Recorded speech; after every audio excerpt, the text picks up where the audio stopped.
Не, мне сказали, короче, что меня типа закроют за это то, что я сейчас на самом деле на данный момент делаю.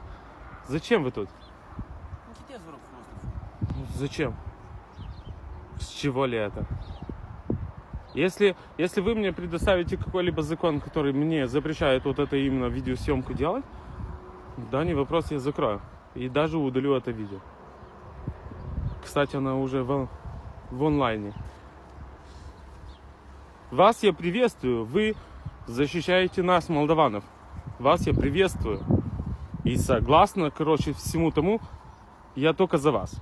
Я не могу понять, зачем эти люди тут. Они вам сказали. Ничего, они мне формально сказали, короче, что они, и тем более, даже не на нашей машине, они на иностранной машине, которая не имеет права находиться на территории.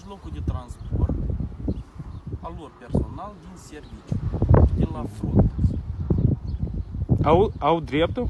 Da, iau drept. Au dreptul cu mijlocul lor de transport care este nu din țară, nu din Moldova. Da.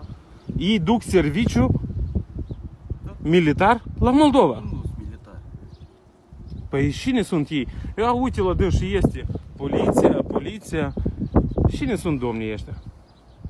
Я singur să citesc la poliție. Asta e poliția Moldovei? Nu. Păi și caută ei aici? Păi înseamnă... Colaborează cu poliția de frontieră. Păi n-au dreptul, poate să colaboreze cu poliția frontieră, da, numai în intern, nu anume pe front.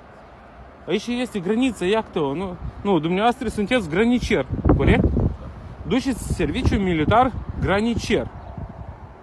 Păi cine ei au dreptul să afle pe... Da, iau drept. Da? Da. Niciего себе.